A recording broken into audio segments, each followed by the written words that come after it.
દાહોદમાં મનરેગા કૌભાંડ મામલે વધુ એક ફરિયાદ નોંધાઈ। ભાણપુર ગામમાં મનરેગા હેઠળ મંજૂર કામોમાંથી 11 કામો ન કરાતા ફરિયાદ નોંધાઈ। બળવંત ખાબડ સામે વધુ એક ફરિયાદ નોંધાતા મચ્યો ખળભળાટ। મનરેગા મામલે હમણાં જ જામીન પર છૂટ્યા છે બળવંત ખાબડ। ન થયેલા કામોનું 33.86 લાખનું ચૂકવણું બળવંત ખાબડની એજન્સીને કરી દેવાતા ફરિયાદ નોંધાઈ। મંત્રી બચુ ખાબડના પુત્ર સામે વધુ એક ફરિયાદથી ખળભળાટ। જામનગરની સરકારી ગુરુ ગોવિંદસિંહ હોસ્પિટલમાં 17 લાખની ઉચાપત સામે આવી। સમગ્ર મામલે વહીવટી વિભાગમાં આઉટસોર્સ એજન્સીના 2 કર્મચારીને નોકરીમાંથી હાંકી કાઢવામાં આવ્યા। પોલીસે ફરિયાદ નોંધી આગળની કાર્યવાહી હાથ ધરી। પાટણમાં ભાજપના પૂર્વ મહામંત્રી કેસી પટેલનું ચોંકાવનારું નિવેદન સામે આવ્યું। પાટણ પોલીસ પર હપ્તાખોરીનો કર્યો આક્ષેપ। કહ્યું વાહન ચાલકો પાસેથી હપ્તા પેટે વસૂલાય છે 500 થી 1000 રૂપિયા। વિસાવદર પેટા ચૂંટણી માટે કોંગ્રેસે નીતિ રાણપરિયાને આપી ટિકિટ અને ભેસાણ તાલુકા પ્રમુખ છે નીતિન રાણપરિયા। તો વિસાવદરમાં ખેડૂતો અને ઇકોઝોનના મુદ્દે પ્રચાર કરશે નીતિન રાણપરિયા। અરવલ્લીના મોડાસા અને ભિલોડા તાલુકામાં વરસાદ ખાબક્યો। આનંદપુરા માથાસુલિયા તેમજ અદાપુર અને સબલપુર સહિતના વિસ્તારમાં પડ્યો વરસાદ। પવન સાથે વરસાદ વરસતા વાતાવરણમાં ઠંડક પ્રસરી। ગાંધીનગરમાં વરસાદી માહોલ જામ્યો હતો। ભારે પવન સાથે ધોધમાર વરસાદ વરસ્યો। વરસાદથી વાતાવરણમાં ઠંડક પ્રસરી। લોકોને ગરમીમાંથી મળી રાહત। સાબરકાંઠા જિલ્લામાં વાતાવરણમાં પલટો આવ્યો। હિંમતનગર સહિત ગ્રામ્ય વિસ્તારમાં વરસાદ વરસ્યો। હડિયોલ તેમજ ગઢોડા અને આકોદરા સહિતના ગામડાઓમાં પડ્યો વરસાદ। અસહ્ય ઉકળાટ બાદ વરસાદ વરસતા ગરમીમાંથી મળી રાહત। વડોદરાના ડભોઈ પંથકમાં 2 દિવસ વિરામ બાદ ફરી વરસાદી માહોલ। ટાવર બજાર, એસટી ડેપો અને રાધે કોમ્પ્લેક્સ વિસ્તારમાં ફરી વળ્યા વરસાદી પાણી। કુકડ, જૂની માંગરોળ અને ચનવાડા સહિતના ગામમાં પડ્યો વરસાદ। રાજકોટના ઉપલેટામાં વેણુ 2 ડેમના 4 દરવાજા ખોલાયા। વેણુ ડેમના 20 દરવાજાનું કરાશે સમારકામ। નદી કાંઠા વિસ્તારના ગામોને અવરજવર ન કરવા સૂચના અપાઈ। આગામી 6 દિવસ સામાન્ય વરસાદની હવામાન વિભાગે આગાહી વ્યક્ત કરી। સૌરાષ્ટ્ર વિસ્તારોમાં પડી શકે છે સામાન્ય વરસાદ। બોટાદ, અમરેલી, નર્મદા, સુરત અને અરવલ્લી સહિતમાં પડી શકે છે વરસાદ। ચોમાસાને લઈને હવામાન નિષ્ણાંત અંબાલાલ પટેલનું અનુમાન। કહ્યું રાજ્યમાં 12 થી 16 જૂન સુધીમાં મજબૂત ચોમાસું આવશે। 13 જૂન બાદ દેશમાં જળભરાવ થાય તેવા વરસાદની કરી આગાહી। ચોમાસું ધીમે ધીમે આગળ વધશે। દક્ષિણ ગુજરાતના ભાગોમાં ભારે વરસાદની શક્યતા। 21 જૂન બાદ વરસાદ થાય તે બાદ વાવણી કરી શકાશે। 5 થી 9 જૂન વચ્ચે અંધાર્યો વરસાદ થવાની આગાહી। જમ્મુ કાશ્મીરના શ્રીનગરમાં ભારે હિમવર્ષા। શ્રીનગર લેહ રોડ પર જુજીલા રસ્તા પર બરફના થર જામી ગયા। બરફ જામી જવાથી રસ્તાઓ ઠપ થયા। પરિવહન સેવાને પહોંચી અસર। હિમાચલના રોહતાંગમાં હિમવર્ષા થતા સહેલાણીઓમાં ખુશીનો માહોલ। મે થી નવેમ્બર સુધી પ્રવાસીઓ માટે ખુલ્લો રાખવામાં આવે છે રોહતાંગ। ઉનાળામાં રોહતાંગમાં રહે છે પ્રવાસીઓનો ઘસારો।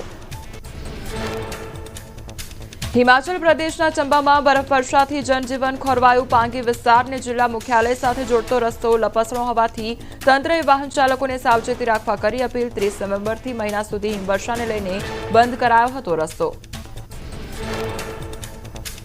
બદ્રીનાથ ધામના હવામાનમાં આવ્યો પલટો। છૂટાછવાયા વરસાદથી ધામની સુંદરતામાં વધારો થયો। 5 જૂન સુધી પર્વતોમાં હળવો વરસાદની કરાઈ આગાહી।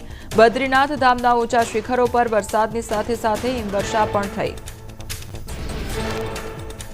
ઉત્તરકાશી જિલ્લામાં ઘણી જગ્યાએ વરસ્યો ભારે વરસાદ। સ્થાનિકોને ગરમીથી રાહત મળી અને ઊંચાઈવાળા વિસ્તારોમાં તાપમાનમાં ઘટાડો અનુભવાયો। આગામી થોડા દિવસ પર્વતીય વિસ્તારોમાં વરસાદી માહોલ રહેવાનું અનુમાન વ્યક્ત કરાયું। રાજનગરી આગ્રામાં હવામાનમાં આવ્યો પલટો। ભારે વરસાદ અને ભારે પવનને કારણે તાપમાનમાં ઘટાડો થયો। લોકોને કાળઝાળ ગરમીથી રાહત મળી।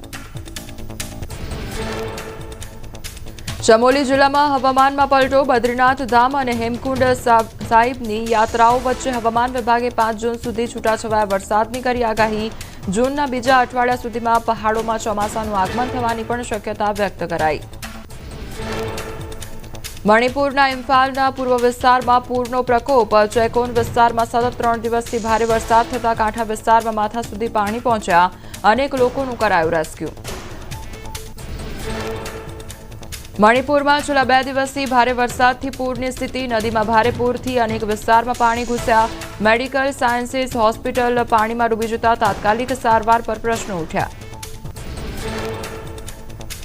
સિક્કિમના મંગનમાં અનરાધાર વરસાદ. તીસ્તા નદીનું અતિરૌદ્ર રૂપ સામે આવ્યું. નદીના સ્તરમાં વધારો થતા સંકલંગ વાંસનો પુલ અને સપોર્ટ બેઝ તૂટી પડ્યો. ભયાનક દ્રશ્યો આવ્યા સામે.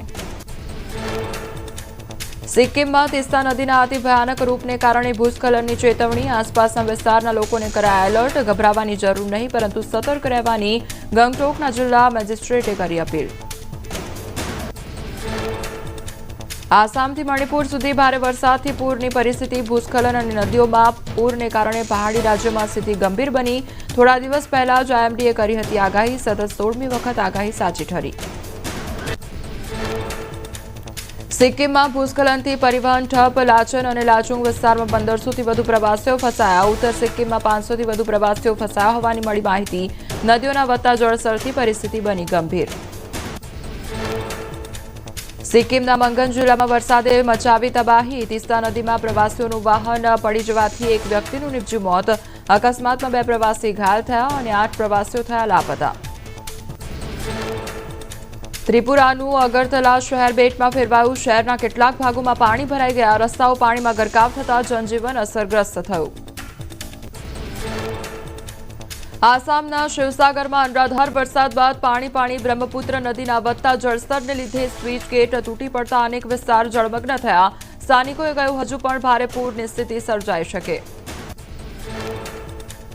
કાઝીરંગા રાષ્ટ્રીય ઉદ્યાનમાં પૂરનો ખતરો ઘેરાયો. બ્રહ્મપુત્ર અને પર્વતોમાંથી આવેલા પાણીના કારણે અનેક વિસ્તારો જળમગ્ન. 233 ફોરેસ્ટ કેમ્પ તૈયાર. હાથનાવ સ્પીડ બોટ તૈનાત. વન વિભાગ એલર્ટ પર.